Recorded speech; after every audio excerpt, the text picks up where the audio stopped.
Reducing international differences in reporting standards as applied by IFRS, in the sense it removes the cross-border differences or the cross-border takeovers and acquisitions. So it will be able to tell the people very clearly what has been happening in the last few days, few months, or in a few years, so that you are able to tell the investors, this is my current position. IFRS is actually opening up the doors for every single organization.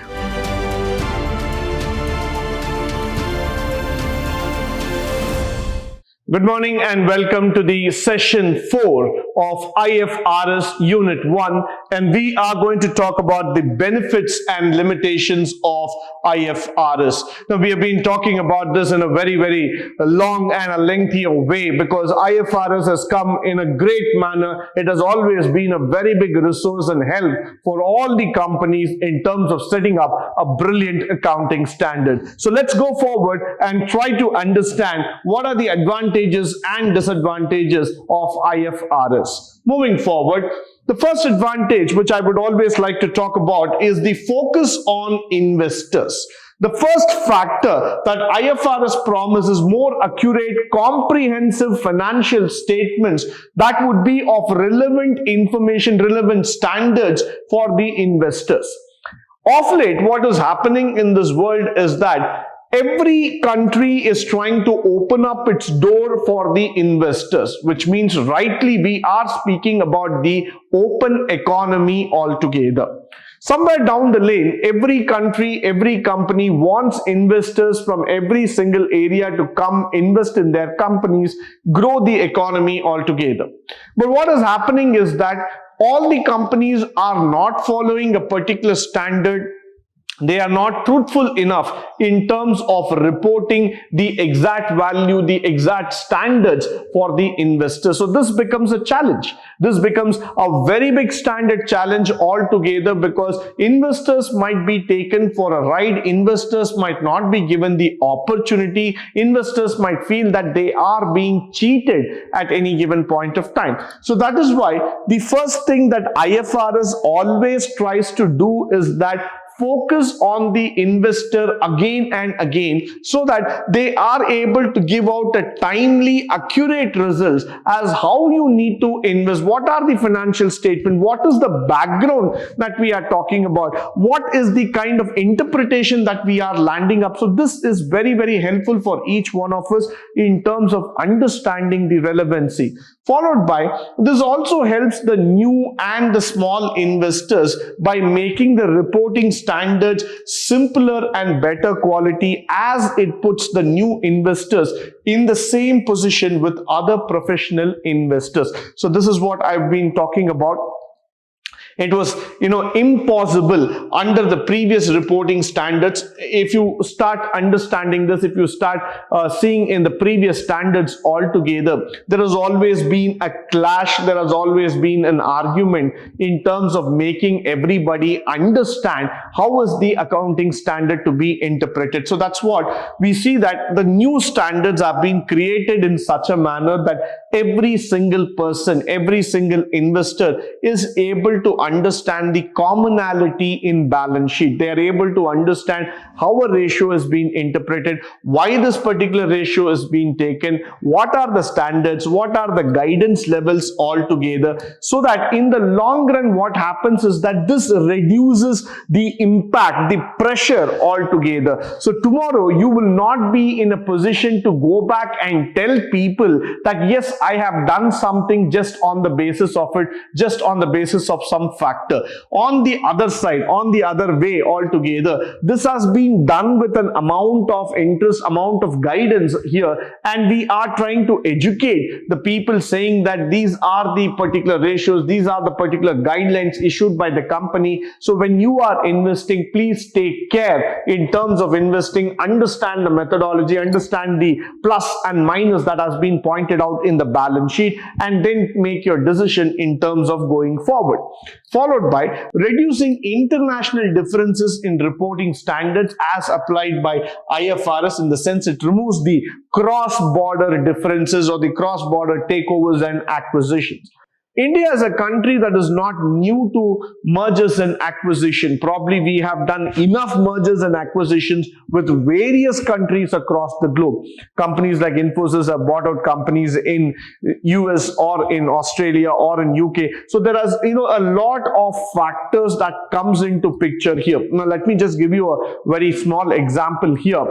Tata Motors acquired a leading stake in the Jaguar company, that is in the Land Rover, Range Rover factor altogether. So that's an acquisition that has been done by Tata Motors with a strategic intent in factor in order to expand their base, expand their presence with the luxury motor maker of British origin altogether. But now what is happening is that Tata Motors are facing the heat in terms of sales or marketing. There's a lot of pressure coming into picture. But very, very important here is that Tata Motors makes it a point that whenever they publish the annual results, the balance sheet altogether, they go forward, they tell very clearly what are the standards, what are the losses, what are the profit, how much is the sales, both at international level, at the national level, all those factors. So that is why what you are seeing here or what you are trying to understand is that there is a lot of factor that is coming into picture. There is a lot of standards and guidance that is coming into picture. We are reducing the distance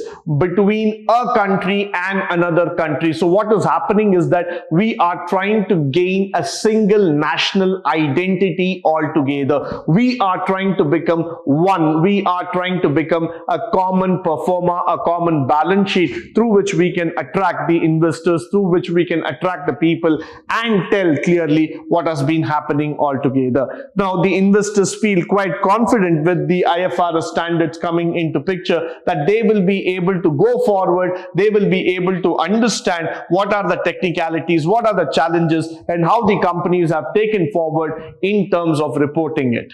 Followed by the loss recognition timelines. This is a very, very important concept which I would like to talk about. Why? Because recognizing the loss immediately is one of the key features of IFRS, which not only benefits the investors but also the lender and other stakeholders within the company. This is very, very important standard that has been brought up by the IFRS. Many a times what companies do is that in order to cheat the investors, rather than just using the word cheat, in order to cover up the entire incident, they report the loss at the end of the financial year. By that time, most of the investors would have gone by the factor that the company is doing well, the assumptions would have taken place, and the investor would have invested on the company shares. But at the end of the day, when the investor comes to know, or the shareholder comes to know that the company has been making losses, the company has not reported the losses that have happened, he is in trouble. So that is where IFRS comes into picture, and they say that you need to recognize your loss immediately and report it on the spot, so that the people, the investors, the public, everybody comes to know what is truly happening with your company. So this is where it becomes a very, very important factor of understanding, of recognizing the loss and reporting it on the spot or reporting it immediately, so that both the stakeholders, the shareholders, the public, the company are in the same page. So this is definitely a wonderful step taken up by the IFRS in order to bring the investors closer to the company. Followed by with the increased transparency as promised by IFRS. I think transparency and IFRS are not two different words. They are rather the synonyms altogether, which makes the lenders also on the beneficial role altogether in terms of making an investment towards the company. Now, for example, DHFL, we have been talking about this company of late. Now, if let's say that you get an opportunity to bid for DHFL and take over this company, there is a lot of plus and minus that you need to take into factor. Why? Because the lenders are skeptical about a company like DHFL, which suddenly started reporting loss tunes worth about 14,000 crores altogether. So what was this company doing altogether in the last so many years of existence? They have been a fantastic company, one of the leaders in home loan providing section altogether, financial services. They have been doing a great amount of effort altogether. But then all of a sudden the loss losses, all of a sudden the kind of problems that have been seen here, but they have not been able to report, they have not been able to give the investors a complete clue of what is happening. But today, when you see the bidders coming forward who want to take over this company and run, who want to take over the shares of this company, who want to run this company as their own system, as their own concern, they are quite skeptical because a lot of standards have to be looked into, a lot of factors have to be looked into. Similarly, after taking over the company, if they go and bid for new or a fresh capital expansion, the lenders will also be skeptical about giving money to this company because they have not kept up to the standards. They have not kept up to the mark and the values that have been spoken about. So what is happening altogether is that IFRS, on the other hand, comes in very, very timely and beneficial, trying to say that when you are transparent with your books, when you are transparent with your system altogether, you will be able to understand the loss, you will be able to understand the importance, the factors clearly, which will help you to go further and take an official call as in what happened, how it has happened, and how we need to look further. So that is why I say that this is definitely an apex in terms of reporting, in terms of taking it forward. Next thing is that this timely recognition of loss of IFRS triggers the issues when companies face any kind of economic problem or backlashes, which will be known to the stakeholders and the potential investors. Timely here, what has happened is that the recognition helps the company to review its assets management under purview. So it will be able to tell the people very, very clearly. So what has been happening in the last few days, few months, or in a few years, so that you are able to tell the investors, this is my current position. Though the market is going to react on its own standards, on its own fluctuations and the news that keep pouring in, but still, company being on the alert side, company being on the assertive mode, if it goes ahead and reveals the factor that this is what has been happening altogether, then it would be much more effective, it will be much more important in terms of making the company beneficial for the shareholders. Followed by the comparability. This is one word which you need to really learn when it comes to the IFRS standards.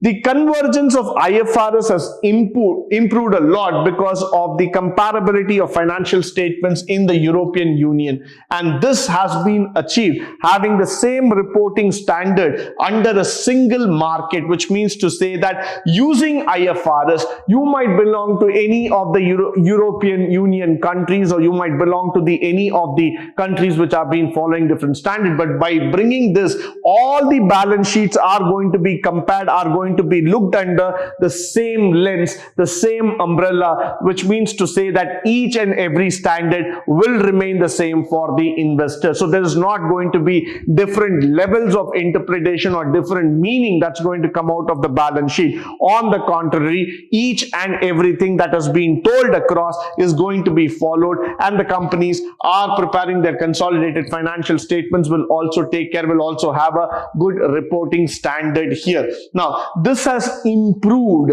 the comparability not only for investors but also the stakeholders who use the financial statement. So what we are trying to look here is that if you go forward, try to understand the various factors, the governance standards here. This has helped actually the people, both the stakeholders as well as the public shareholders and the people who are reviewing the company, to understand the company better, to get closer in terms of analysis and predict the future of the company.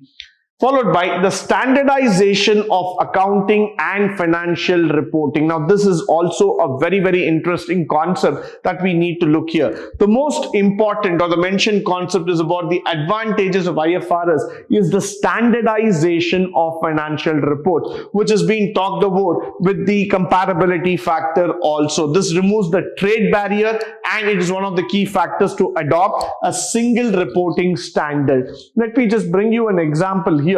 Now, if you look into Reliance, they might probably have operations all across the world in terms of the oil factor, but then being in US or being in UK or being in Scotland or in Japan or in China or Vietnam or any other country, if an investor wants to invest money in Reliance, wants to invest money in Biocon, or to invest invest money in Wipro. What he needs here is that a balance sheet which is in a single standardized form that can be understood, accepted, and easier for him to follow in a common standard. Because if he is going to look into the balance sheet according to US GAAP, then according to Indian GAAP, and then according to the local standard, he is definitely going to get confused. Why? Because there are so many terms and terminologies, there are so many factors which are unknown, there might be so many ratios which have not been explained. All these factors start kicking into the matter, which will lead the investor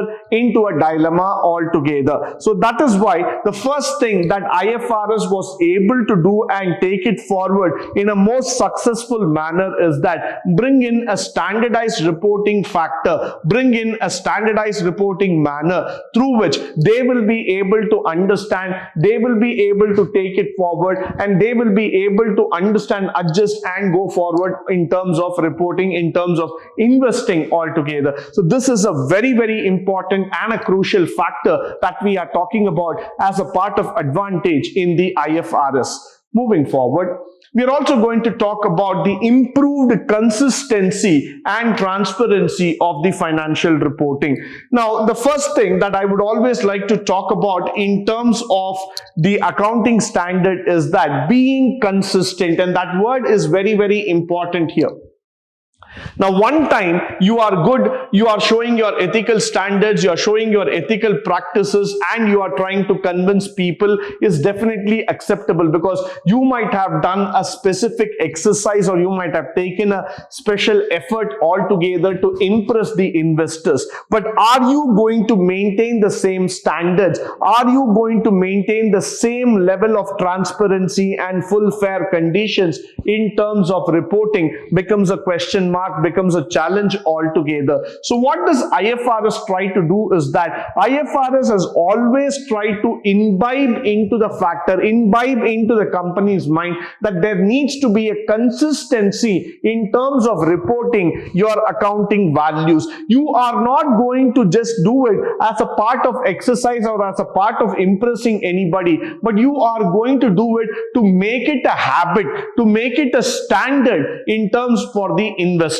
Now, once you are able to set a benchmark, once you are able to set a trade value altogether, then the people start believing you as a company, as a sector which is being able to be trusted, and they start investing inside you. Now, when you look at companies like Hero Honda, or when you start looking at companies like Maruti Suzuki or Bajaj, or let's say about Asian Paints or about the Tata Group altogether, they've all been able to maintain a consistency in terms of telling their investors whether it is a loss or it is a profit or it is a favorable economic scenario for them. What happens here is that because of following a standard, the investors will also come to know what is happening in the company on a day-to-day basis. So you are not going to level up surprises for the investors at any point of time. Rather, you are going to make the standard, rather you are going to make the system even more transparent as far as possible.